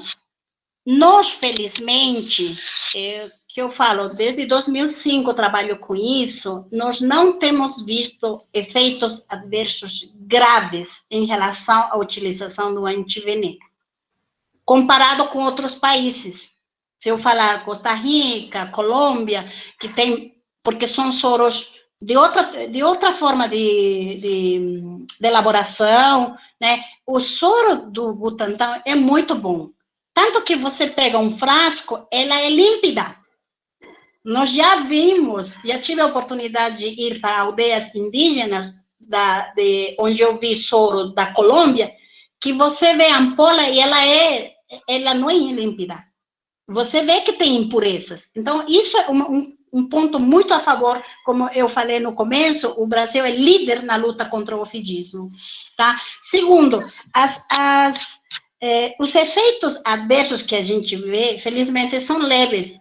Quais são? Como o senhor falou, uma coceira, é provável que tenha uma coceira, um vermelhão, tudo isso. Não temos visto efeitos graves, por exemplo, como choque anafilático. O indivíduo recebeu e morreu. Não temos nenhum relato que seja do meu conhecimento. Mas sim temos tido esses efeitos leves que facilmente são subsanadas com a abordagem como qualquer reação alérgica, com uso de adrenalina, facilmente são subsanadas. Uma coisa que muito se discute nos estudiosos em relação à soroterapia é que os eventos adversos estão diretamente relacionados com o tempo de infusão. Então, eu trabalho muito com o Ministério em relação à capacitação do médico e enfermeiro. Então, nós temos um tempo que damos a soroterapia, está relacionado com a velocidade de infusão. Eu não faço lento, mas também não faço rápido, tá? Segundo, o Ministério da Saúde também nos deixa em aberto e nos recomenda fazer um uso de pré-medicação. Então, isso também é feito pré-hospitalar. Eu faço uma pré-medicação antes do indivíduo receber este antiveneno. E nós temos diluído o antiveneno. Há escolas que defendem que não fazem a diluição, não está errado, mas o tempo de infusão é respeitado. Aqui eu estou vendo aqui no chat, a gente tem a brilhante privilégio da doutora Palmira Cupo também estar participando. Ela é uma referência nos acidentes por escorpiões aqui no Brasil. Então, assim, está muito bom o que vocês organizaram, porque eu estou vendo várias figurinhas no meio também. Certo? Então, qualquer pergunta que vocês queiram fazer, estamos aqui à disposição. E não lembro da outra pergunta, doutor Vinícius, que acabou falando. Em relação ao analgésico, eu acho que me falou. Sim, eu imagino que a aspirina não seja algo que seja nem um pouquinho recomendável, né? Não só um comentário. Eu acho que eu usei o termo errado. Eu quis dizer antistamínico, no caso de abelha, né? Porque eu sei que pessoas com forte reação alérgica, picada de insetos, eu já ouvi falar que é importante que essas pessoas tragam consigo, numa atividade de campo, um antihistamínico forte, às vezes suficiente. Seria interessante, mas veja, esses são indivíduos já conhecidos a reações adversas à picada de insetos. Então, sim, poderia se recomendar para levar algum antihistamínico, tudo isso. Mas veja, tem pacientes que fazem anafilaxia, que não dá tempo nem para levar para o hospital. Uma picada, fez edema de glote e acabou. Um broncoespasmo grave e morreu, né? Então, assim, a recomendação sempre é, levou essas medidas, fez antialérgico, mas procure um atendimento médico. Passe por uma avaliação médica. Eu não sei se vocês têm mais algumas perguntas ou curiosidades. É um tema muito amplo. Vocês vejam que várias coisas eu acabei não abordando. Eu peguei mais ou menos o que poderia interessar a vocês, mas se vocês deixarem, a gente ficaria um dia inteiro fazendo só essa atividade de falar de cada um dos acidentes por animais aquáticos, marinhos, e aí vai, né? Então, eu acabei fazendo do mais grosso, e se tiverem dúvidas e perguntas, eu vou respondendo para vocês. Doutora Pacesa? Doutora Pacesa? Estou ouvindo. Selma, estou ouvindo. Olha, o Maranhão também presente, viu? Vamos lá. Tá, obrigada, tá? Deixa eu lhe falar. É preocupante muito para nós, que a gente observa, tá? Por exemplo, aqui no nosso território maranhense, a questão do treinamento, da falta de capacitação, ou seja, dos nossos profissionais de saúde, não pelo fato, talvez, de desinteresse, né? Mas pelo fato da informação chegar até eles como reciclagem. E isso é uma preocupação nossa, que nós tiramos pelas fichas de notificações, né, tratamentos que não estão sendo adequados, nem condizentes com o uso dos soros antivenenos, tá? Então, só título aqui de observação e contribuição, certo? É preocupante demais. Nós estamos fazendo um trabalho agora, certo? Que nós estamos com foco nas farmácias hospitalares, tá? Nós estamos tendo muita saída de soro, certo? Sem comprovação para aquele tratamento que vai se fazer, tá? Então, é uma coisa que nos preocupa, porque nós estamos sempre pensando que vai acontecer um desabastecimento. Nós temos tido, do ano passado para cá, as notas informativas emitidas com referência às notas que a gente recebe do Ministério, e a falácia é uma só: vai faltar soro, vai faltar soro, vai faltar soro. E aí a gente se volta. Até quando, tá? Nós vamos estar nessa questão de se trabalhar no vermelho, porque justamente tem essa probabilidade de um desabastecimento, ainda mais no cenário que nós estamos vivendo. O Butantan é o laboratório próprio no momento para os antivenenos, ele está com uma produção muito congestionada por conta justamente da vacina da Covid, e nós não podemos largar os outros agravos, não é só Covid, tem os outros agravos, e a gente se preocupa, tá? Justamente os nossos pedidos de soro têm sido diminuídos, assim, muito. Nós pedimos um tanto X, vem meio X, né? Então, a gente sabe do que estamos passando, né? A realidade a nível de Brasil. Então, era só uma contribuição que a gente estava querendo justamente interferir aqui na sua fala, parabenizar mais uma vez essa oportunidade, dizendo que sua palestra é daquelas que passaria uma semana, acho que não era pouco, uma semana, e deixar já um convite aqui para você brevemente estar fazendo um treinamento com nossos profissionais da saúde, médico, enfermeiro, médico veterinário e farmacêuticos, certo? Para que tenha mais uma abrangência de informação. Estão precisando. Aqui no Maranhão, nós não temos muito especialista em ofidismo, escorpionismo, não temos. Então, é preocupante, tá? Então, mais uma vez, parabéns pela sua brilhante palestra, certo? Que você sempre nos traz. Obrigada, Selma. Eu acho que, assim, nesse momento que você fala em relação à crise e tudo isso, poxa vida, que foi uma atividade preparada, né, para os alunos, então a gente acabou não abordando essa questão, mas acho interessante você, como gestora lá no Maranhão, a gente poder fazer um outro tipo de abordagem e convidar também o nosso coordenador do Ministério da Saúde, mas só para adiantar, estamos passando por uma fase crítica, vocês vêm acompanhando, isso não é de agora, onde nós tínhamos 3 laboratórios produtores de antivenenos para o Brasil inteiro. Hoje, apenas quem suporta é o Butantan, certo? Por quê? Porque tiveram que passar por adequações das boas práticas, os laboratórios. Então, tomara que tudo isso se regularize, e no meio disso veio uma pandemia, então algumas coisas são um pouco alheias, fogem das nossas mãos para poder resolver, né? E nesses últimos tempos sempre a gente está trabalhando com estoque meio zero, mas a minha única mensagem seria usar o antiveneno quando adequado. Assim como o Dr. Vinícius chamou a atenção, não é um veneno, um antiveneno, uma coisa livre de efeitos adversos. Não temos tido casos graves de efeitos adversos, mas poderíamos ter, porque é soro heterólogo. Primeira coisa, fazer um uso adequado e racional, quando há necessidade de fazer uso deste antiveneno, quando não tiver indicação, não fazer, e a prevenção.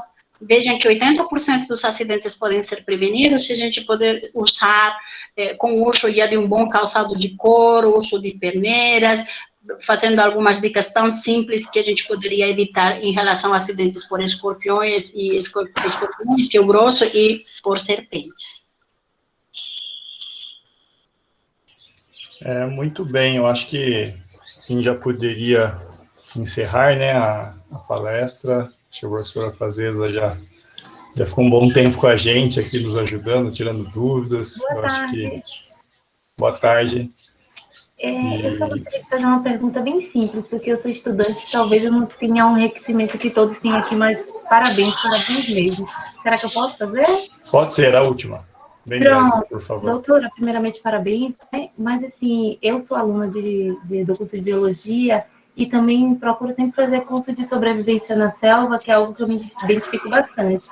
E eu sei que esses ambientes requerem um risco muito maior para que a gente esteja presente no meio desses animais. Mas a minha pergunta é a seguinte: nesse momento a gente está em um ambiente, em uma casa que é toda voltada por floresta e tudo, que tem tudo a ver com o que foi dito aqui. Como somos leigos, tanto eu como as pessoas que estão morando nesse ambiente agora, qual seria a conduta correta para a sepsia? Porque a gente percebeu que há morcegos, aranhas, há serpentes, há tudo nesse local ao nosso redor. Mas a questão da sepsia, me desculpe se parecer uma pergunta meio chula, mas soou uma certa preocupação aqui para a gente sobre isso. Não, de jeito algum, é uma pergunta muito interessante. Você está no meio, está no habitat delas, então o mais importante é a gente ter uma área de proteção em volta à casa, tá? Tirar todo esse capim, mato que tá, tipo, sair da casa e eu tenho a floresta na porta. talvez seria da minha parte meio errado, mas a gente tem que capinar, ter uma área, pelo menos, de segurança, um caminho para a gente poder andar e tudo isso. Lixo, como eu falei, tá? Importantíssimo. Não acumular entulho, de vez em quando mexer, aquelas armários que a gente nunca mexe, dar uma limpada, arrumar as camas, nunca elas colocadas contra a parede, porque encostadas na parede, porque a aranha pode estar lá. Tudo que eu falei é válido, tá? E uma coisa importante para vocês que estão morando lá, que se vocês se toparem com uma serpente e foi picada, se vocês a mataram na hora por instinto, levem este animal para identificação. Se vocês não conseguiram matar, nós desestimulamos ir à captura deste animal. Porque nesse desespero de levar o animal, muitas vezes pode ter um segundo acidente. Tá? Como você falou, nós somos leigos, então nós não vamos ir atrás de uma serpente para caçá-la. Tá? Então, isso é interessante também. Mas quando capturado, leve para o local, para identificação. Tá certo. Muitíssimo obrigada. De nada. Pedro, eu acho que peço desculpas pela minha, eu não sei, desconfigurou meu computador, vira e mexe, uso esse computador para dar aula, mas acho que é a segunda vez que acontece isso, não sei o que está acontecendo, vou ter que rever, fazer umas aulas com seus estudantes, para poder mostrar os slides, mas qualquer coisa você me fale, se não ficou legal, a gente faz em outra oportunidade. Uma coisa que eu faço com muito prazer é dar aula em relação assim, aos temas que me competem. E Peçonhentos tenho um carinho especial. Então, se você me chamar, semana que vem vamos ter outra reunião, por favor, teremos outra reunião com outro foco, como você quiser. Sinta-se à vontade, meu e-mail está aí para vocês mandarem qualquer dúvida. Se vocês quiserem, tiver um grupo que vai fazer uma atividade específica, a gente pode fazer uma consulta online para poder montar a viagem de vocês, bem direcionado para o local. Por favor. Tá bom? Tá bom, nossa, agradeço muito, realmente acho que foi bastante esclarecedor para todo mundo, foi uma gentileza mesmo da senhora ter dado essa palestra para a gente, e como eu falei, né, nós vamos compartilhar essa palestra no canal do YouTube do laboratório, vamos divulgá-la amplamente, né, não só dentro aqui da USP de Piracicaba, mas também com todos aqueles que participaram desta palestra, e tenha certeza aí que o seu conhecimento, sua experiência, sua sabedoria vai ser multiplicado e levado adiante, né? Esperamos aí que muitas pessoas se safem de maiores problemas, né, com os animais peçonhentos a partir da contribuição da senhora. Então, obrigado a todos, tenham um bom dia, um bom resto de semana, até o próximo encontro, se surge a oportunidade de falarmos novamente desse tema. Um abraço, até mais. Obrigado a todos. Sim, obrigada. Também queria agradecer a disponibilidade e tudo mais. Também a Sônia, que esteve disponível para ajudar nas dúvidas. Obrigada, gente. E também agradecendo, agradecer ao professor Vinícius, né, que nos colocou em contato com a doutora Pazeza, que de fato foi quem conseguiu, né, criar essa oportunidade, né. Então... Eu queria agradecer também... desculpa, Pedro. Pode falar. Queria agradecer também a Marina Ricardi, que estagiária do Newfor, que ajudou muito com a parte do som, do vídeo, tudo. Obrigada, Marina. Até mais, gente. Obrigado, então. Até mais. E-mails pra gente, se precisar, tem nossa página no Instagram também. Tchau. Tchau, tchau. Tchau, tchau.